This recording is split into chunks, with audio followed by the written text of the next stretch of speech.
Kebakaran lahan yang ada di wilayah Sumatera Selatan akhir-akhir ini semakin parah, hingga menyebabkan kota Palembang diselimuti kabut asap yang tebal.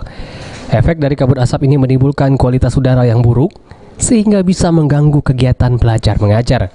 Bukan hanya itu, kegiatan warga pun terhambat dengan jarak pandang yang pendek akibat dari kabut asap.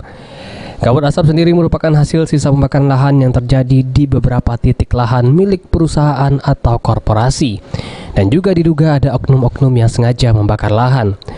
Upaya tersendiri sudah dilakukan oleh pemerintah provinsi bersama pihak terkait untuk menanggulangi kebakaran lahan yang terjadi. Menanggapi kebakaran lahan dan hutan, Kepala BPBD Sumatera Selatan Iriansyah mengatakan, pemerintah sudah melakukan upaya penanggulangan bersama Satgas Karhutla yang sudah dibentuk. Pemadam kebakaran lahan sudah dilakukan mulai dari penanggulangan dari darat dan udara. Petugas juga mengalami kesulitan saat di lapangan.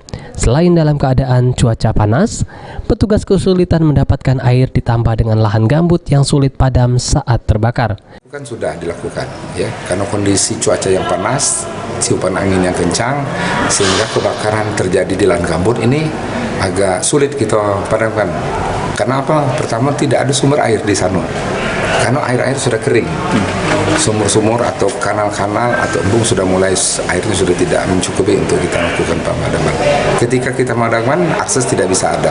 Nah, oleh sebab itu ada pemadaman udara. Tapi pemadaman udara juga sudah dilakukan, ya.